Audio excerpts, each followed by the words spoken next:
All right, so US Open 2024 is around the corner, and a lot has happened in the last 1 or 2 months.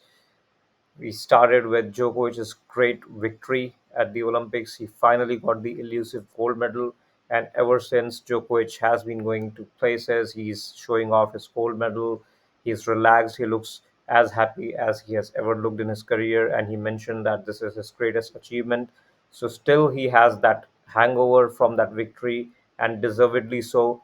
So, I feel that he is still not come to terms with the Grand Slam that is happening right now, US Open, and he is practicing. He is there. He's having fun. We saw the match yesterday against Alcaraz and Agassi versus Djokovic and McEnroe. So that was a fun match to watch. But at the end of the day, it's one of the Grand Slams where we have seen different champions over the years.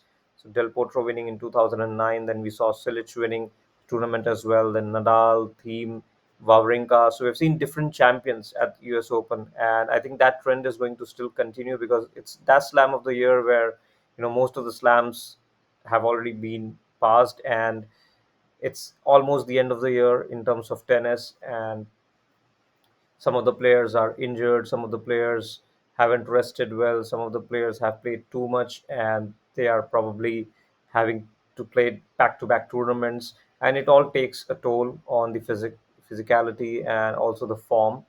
And some of the players obviously are not in form. For example, Medvedev, he's out of form. Last year he performed brilliantly, beat Alcaraz. Not sure if he can repeat that performance this year. So a lot of things have happened, but it's US Open, final Grand Slam of the year, and I feel that I just have that feeling that maybe a new face or a new champion might win this year's tournament because all the three top players have some or the other issues going on, and not only issues, but maybe some other things going on in their life. For example, if I talk about Alcaraz, I think he suffered with a minor injury in practice. He also lost at the Olympics, so even though he's still young and he has a lot of chances in the future, but I think still that would have taken some toll on his, mentality, and maybe he would have. And we saw he lost the match in Cincinnati as well. So I feel that we can't say that he's playing perfect tennis right now. He is maybe out of touch a little bit. He's also trying to get out of all that which happened, Wimbledon, French Open, and then the Olympics. So a lot of tennis played, right? You talk about Sinner, he's just coming back from an injury, he's still recovering. He's not at his best. We saw him win the tournament, but still, I feel that he's not playing that aggressive. He's not moving that freely as he used to. And he also avoided a doping suspension. So that would have taken some impact on his mind. So let's see how he deals with all of that and focuses on tennis. Similarly, for Djokovic, he had such a great victory at the Olympics, but again, I think he also suffered some injury during practice.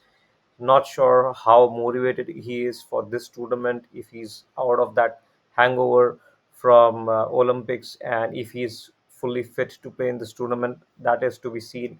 So I feel that there are chances for other players to win this tournament. Medvedev is out of form, so maybe the likes of Zverev, Rublev, or some new face, Popiron maybe. So let's see what happens. Now, looking at the draw for all the top three players, if you talk about Djokovic, he has a decent draw. The good thing for him is that he avoids playing Alcaraz or Sinner until the finals. At his age and the amount of physical effort that is required, I think it would have been really difficult for him to beat Sinner and Alcaraz back to back in a five-set match. So I think the good news is that he'll only have to play one of them, and he may not even play either of them. So it's to be seen, how the form goes and how the other players perform in the tournament. But I think he's got a decent draw. It's not that easy as well because he's got Papiron in round three. I think he just won the tournament. I think it was Montreal. So he is playing well. He plays aggressively. He has a great forehand. He has troubled Djokovic in the past this year as well. So he knows how to play against Djokovic. So I think he will be a tough opponent for Djokovic. Of course, Shelton and Tiafoe, both players play well. Shelton, he is charismatic, brings a lot to the table, so maybe he'll fancy his chances. He'd like to take some revenge from the past years. Tiafoe is playing really well this year, whether it's US Open. He also played well in the hard courts recently. So I feel Tiafoe also has a good chance to win if he plays well. Then we have Rublev and Dimitrov. I think Rublev is also playing well. Dimitrov is also playing decent tennis. Zverev, as we all know, he has been really consistent this year and played good matches. Then, of course, we have Sinner or Alcaraz. So I think it's a good, decent draw for Djokovic. Not that easy and not too difficult as well. But I think he has to play. He'll get some time to settle in round one and two, and probably then he has to play his best tennis. If I talk about Sinner, again, the draw is decent for him as well, but it's tougher because he has got Paul, who is a great player. He's got possibly Wawrinka. If he reaches round three, Wawrinka, you never know what to expect from him. He has won this tournament in the past, and on his day, he can beat anyone, right? Then we have Tsitsipas or Medvedev at the quarterfinals.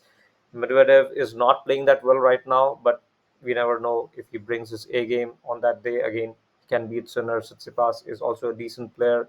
Then in the semifinals, we have possibly Alcaraz or Hurkacz. Both the players are playing well. Then we have Djokovic or Sinner. So I feel it's a bit tougher draw for Sinner than Djokovic, and of course, because he's coming back from an injury, a lot of other things going on in his life. So I feel it would be a difficult thing for him to win this tournament. Although he won in Cincinnati, but I think still he needs to improve his game. So I feel that it would be difficult for him to win this championship. Now, talking about Alcaraz, again, similar draw, not too difficult, not too easy. So I think he has got Hurkacz, Tsitsipas, Sinner, and Djokovic. Uh, so I still feel that for Alcaraz, although he suffered a loss at the Olympics, but he played a great match. Even in that match, he hardly, made many mistakes. He went for his shots. He won, and the match that he didn't play well was, of course, against Monfils, where he lost. So I feel that he is getting better, and as the tournament progresses, he will get back into form. And if he doesn't have any fitness issues, I feel Alcaraz is the man to beat in this tournament. Otherwise, maybe some new champion we would be able to see in this tournament.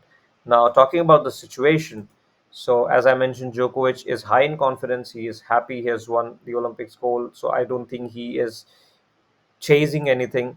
So he can be confident, he can be relaxed, and but I think he's still hungover from his historic victory. So I'm not sure if he'll be fully able to focus at the US Open this year. Alcaraz would be the most dangerous because I think he is motivated to win. He is playing well, and he'll get time to settle in this tournament as well. Sinner again is coming back from the injury, so I think it's too much to expect from him. If he does go on to win the tournament, that would be a great achievement, and that would bring him back to his level. Medvedev is out of form, so I really need to see how he can, improve throughout this tournament. And if he could reach the quarterfinals or semis, I think that's when he becomes really dangerous because that's when he is in his top form. Now, predictions, as I mentioned, I feel that there may be a new champion this time, but if not, I think Alcaraz would be the favorite. So, thanks for watching.